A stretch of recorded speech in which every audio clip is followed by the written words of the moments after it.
लेकिन शुरुआत चलिए कर लेते हैं यूपी की खबर से, क्योंकि यूपी के लखनऊ में सीएए एनआरसी उपद्रवियों पर इनाम घोषित किया गया है। मौलाना सैफ अब्बास समेत 14 अन्य आरोपियों के पोस्टर लगाए गए हैं। 8 उपद्रवियों को गैंगस्टर के मुकदमे में वांटेड घोषित किया गया है। आरोपियों के घर के बाहर भी नोटिस चिपका गया है। 19 दिसंबर को सीएए एनआरसी को लेकर उग्र प्रदर्शन हुआ था, जिसके बाद ये कार्रवाई हालांकि पहले भी हो चुकी है। पहले भी पोस्टर्स लग चुके हैं, एक बार फिर से पोस्टर्स लगे हैं और अब इनाम रखा गया है सीएए एनआरसी उपद्रवियों पर। इन आरोपियों पर कार्रवाई होना शुरू हो चुकी है। 19 दिसंबर 2019 को पूरे देश में और खास तौर से यूपी में सीएए एनआरसी के खिलाफ प्रदर्शन हुआ, जिसमें प्रदर्शन के नाम पर हिंसा हुई। अलग अलग जगहों पर गाड़ियां जला दी गई, सड़कों पर पत्थरबाजी हुई, कई पुलिसकर्मियों को निशाना बनाया गया, वो घायल हुए। आम लोग भी जख्मी हुए थे उस प्रदर्शन में। और इस मामले को लेकर यूपी पुलिस ने बिल्कुल हल्के में नहीं लिया। आज पुलिस ने इन आरोपियों के पोस्टर चिपकाए हैं। कुछ आरोपियों के घर पर उनसे पूछताछ करने के लिए पुलिस भी पहुंची हुई है।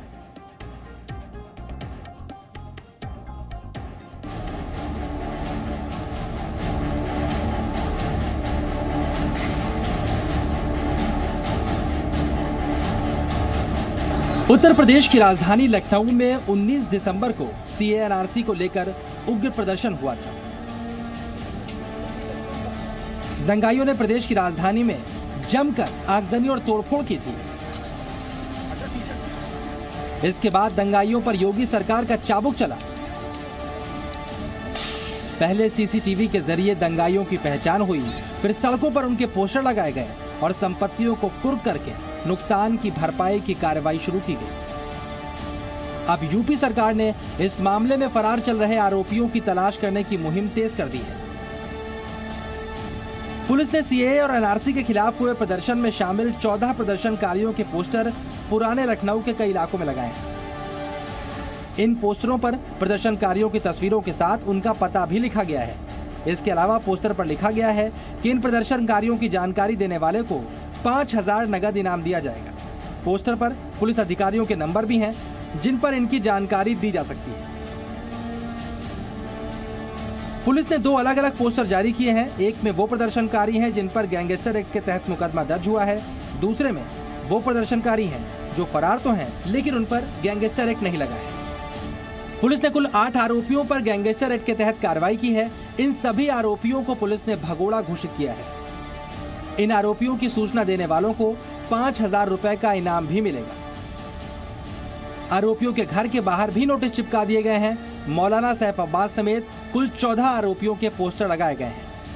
लखनऊ में हुए दंगों के बाद ही उत्तर प्रदेश के मुख्यमंत्री योगी आदित्यनाथ ने ऐलान किया था कि आरोपियों को बख्शा नहीं जाएगा, और यूपी सरकार इसके मूड में भी दिखाई नहीं दे रही। उत्तर प्रदेश में इस प्रकार के तत्वों के साथ हम सख्ती से निपटेंगे और जो भी जिम्मेदार होगा उसकी जवाबदेही भी तय करेंगे। इस हिंसा में लिप्त प्रत्येक तत्व की प्रॉपर्टी को जब्त करेंगे और उस जब्त से सार्वजनिक संपत्ति को हुए नुकसान या कहीं पर पब्लिक प्रॉपर्टी को जो डैमेज किया गया है, इसकी भरपाई भी हम उन सभी उपद्रवियों से करेंगे, क्योंकि सब चिन्हित चेहरे हैं। उत्तर प्रदेश सरकार की सख्ती और कड़ी कार्रवाई के डर से दंगों के कई आरोपी अभी तक फरार चल रहे हैं। फिलहाल पहचान के लिए इनके पोस्टर चिपका दिए गए हैं और इनाम का भी ऐलान कर दिया गया है। अब देखना है ये आरोपी कब तक पुलिस की गिरफ्त में आते हैं। और इसी से जुड़ी बड़ी खबर ये कि सीएए एनआरसी मामले में पुलिस की कार्रवाई फिर से शुरू हो गई है। जैनब सिद्दीकी के घर पर पुलिस ने दबिश दी है। जैनब सिद्दीकी का फोटो पोस्टर में लगा था। जैनब के ना मिलने पर पिता को पुलिस ने हिरासत में लिया है। दबिश के दौरान जैनब के परिवार से पुलिस की झड़प हुई। थाने में पिता से जैनब के बारे में पूछताछ हो रही है। तो जैनब सिद्दीकी के घर पर दबिश देने के लिए पुलिस पहुंची, लेकिन जैनब के नहीं मिलने पर पिता को हिरासत में लिया गया और अब थाने में पूछताछ हो रही है जैनब सिद्दीकी के बारे में। राजधानी लखनऊ में पिछले साल एनआरसी और सीए के विरोध में प्रदर्शन करने वालों को अब लखनऊ पुलिस तेजी से ढूंढ रही है। इस कड़ी में राजधानी लखनऊ के चौक और ठाकुरगंज इलाके में तमाम जो इस प्रदर्शन में शामिल उपद्रवी थे उनके पोस्टर लगाए गए हैं और उनके ऊपर 5,000 रुपये का पुरस्कार भी घोषित किया गया है। इस तरह के पोस्टर्स लखनऊ के चौक इलाके में लगाए गए हैं, ठाकुरगंज इलाके में लगाए गए हैं, पुलिस चौकी रूमी गेट पर लगाए गए हैं। इसके साथ साथ जो इंटीरियर एरिया हैं वहाँ पर भी इस तरह के पोस्टर्स लगाए गए हैं। कहा जा सकता है कि लगातार यूपी पुलिस अब एनआरसी और सीए के प्रोटेस्ट करने वालों को ढूंढ रही है। इसी कड़ी में अगर बात करें तो राजधानी लखनऊ के जो पुराने इलाके हैं वहाँ पर पुलिस की जो टीमें हैं वो दबिश दे रही हैं। चारों तरफ पोस्टर्स लगाए गए हैं ताकि किसी को भी इन लोग के बारे में जानकारी मिले वो तुरंत ही पुलिस को जो है सूचित करे। ऐसे में एनआरसी और सीए को लेकर तमाम उपद्रवियों को चिन्हित किया गया था, उनके ऊपर कार्रवाई की गई थी और कुछ जो उपद्रवी बचे थे उनको नोटिस भी जारी किया गया था। लेकिन अभी तक जो पुलिस की गिरफ्त में ये उपद्रवी नहीं आए हैं उनको पकड़ने के लिए अब इस तरह के पोस्टर्स पुराने लखनऊ में देखने को मिल रहे हैं। कैमरामैन बाबूलाल साथ विशाल रघुवंशी, जी मीडिया, लखनऊ। तो याद होगा आपको किस तरीके से मुख्यमंत्री योगी आदित्यनाथ ने कहा था कि जो भी दंगाई हैं, जिन्होंने भी सार्वजनिक संपत्तियों को जलाने की कोशिश की, उन्हें बख्शा नहीं जाएगा और भरपाई भी उन्हीं से होगी। और इसी दिशा में ये कार्रवाई तेज होती हुई दिखाई दे रही है। सीधे मेरे साथ विशाल रघुवंशी हमारे सहयोगी जुड़ गए। विशाल, क्या अपडेट है? और देखिए, लगातार एनआरसी और सीए को लेकर जो लोग प्रदर्शन में शामिल थे और जिनके ऊपर ये आरोप है कि उन्होंने उपद्रव किया था उनके पोस्टर्स लगाना फिर से शुरू हो गया है। सबसे पहले मैं आपको तस्वीर दिखा दूं कि मैं इस वक्त रूमी गेट चौकी पर मौजूद हूं और यहाँ पर आप तस्वीर देख सकते हैं कि बाकायदा यहाँ पर वांटेड के पोस्टर लगाए गए हैं।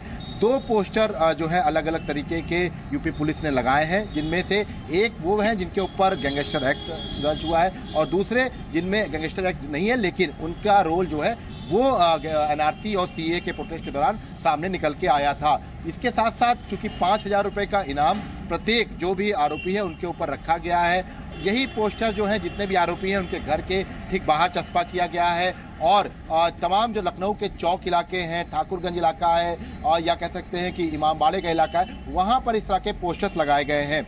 सबसे पहले मैं आपको एक तस्वीर भी दिखाना चाहूँगा कि मैं इस वक्त जहाँ पर मौजूद हूँ यहीं पर सीए और एनआरसी को लेकर एक बड़ा प्रोटेस्ट हुआ था और ये देख सकते हैं आप कि ये रूमी गेट है और इसके ठीक पीछे जो है ये घंटा घर है। यहाँ पर कई महीनों तक सीए और एनआरसी को लेकर प्रोटेस्ट किया गया था, तो यहाँ के कई स्थानीय लोग भी इस प्रोटेस्ट में शामिल थे। लेकिन चूंकि दिसंबर में आगजनी और हिंसा हुई थी और लखनऊ में बाकायदा इसके लिए ठाकुरगंज थाने में मुकदमा दर्ज हुआ था और उसके बाद पोस्टर्स भी लगाए गए थे, लेकिन कार्रवाई जरूर की गई थी लेकिन अभी कुछ लोग रह गए थे। तो ऐसे में अब लखनऊ पुलिस कार्रवाई अपनी तेज कर चुकी है क्योंकि अब लगातार एनआरसी और सीए को लेकर जो प्रोटेस्ट कारी थे, जो बच गए थे, जो अभी तक फरार चल रहे हैं, उनके ऊपर इनाम घोषित किया गया है, उनके परिवार वालों से पूछताछ की जा रही है। घोषित करने के साथ साथ दबिश भी लगातार दे रही है पुलिस, क्योंकि अब जल्द से जल्द इन उपद्रवियों तक पहुंचा जाए ये कोशिश है। और इसी दिशा में शायद आज जो पुलिस पहुंची जैनब सिद्दीकी के घर पर, खबर ये है कि वहां पर झड़प भी हुई परिवार के साथ।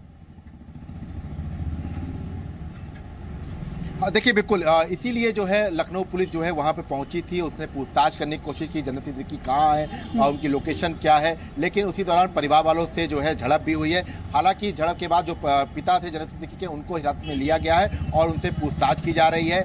चूँकि अब पुलिस को ये लगता है कि जब तक परिवार वालों पर दबाव नहीं बनाया जाएगा तब तक शायद ये जो फरार लोग हैं इनके बारे में पता नहीं चल पाएगा। इसके साथ साथ सीए और एनआरसी को लेकर जो प्रोटेस्ट में शामिल लोग थे, जिनके ऊपर हिंसा भड़काने का, उपद्रव करने का आरोप लगा था, उनको जल्द से जल्द अब लखनऊ पुलिस गिरफ्तार करना चाहती है। और इसी कड़ी में ये कवायद है कि तमाम जगहों पर पोस्टर लगाए गए हैं, 5,000 रुपये का इनाम प्रत्येक आरोपी पर रखा गया है ताकि जिसको भी इनके बारे में जानकारी हासिल हो वो तुरंत ही पुलिस को इन्फॉर्म करे। आपको मैं पोस्टर एक बार फिर दिखाऊंगा कि इसमें बाकायदा जो है पूरा मेंशन किया गया है और फ़ोन नंबर भी लिखे गए हैं। आप देख सकते हैं कि ये जितने भी है, चाहे मोहम्मद आलम हो, मोहम्मद ताहिर, रिजवान, नयाब, मोहम्मद अनस, इरशाद, हसन, इरशाद, ये तमाम जितने भी लोग हैं इनके ऊपर ये आरोप है कि इन्होंने सीए और एनआरसी के प्रोटेस्ट के दौरान हिंसा और उपद्रव किया था और बाकायदा सबके ऊपर ये आप देख सकते हैं कि 5,000 रुपये का इनाम जो है वो घोषित किया गया है। इसके साथ साथ पुलिस वालों के नंबर भी इसमें लिखे हुए हैं, जिसमें प्रभारी निरीक्षक कोतवाली चौक, जिस भी थाने की लोगों के लिए मैसेज भी है जिन्होंने प्रदर्शन के नाम पर पूरे शहर को जलाया, पुलिस वालों को, आम नागरिकों को, सार्वजनिक संपत्तियों को नुकसान पहुंचाया, वो ऐसे ही छूट जाएंगे। तो यहाँ पर ये उनकी गलतफहमी, क्योंकि पुलिस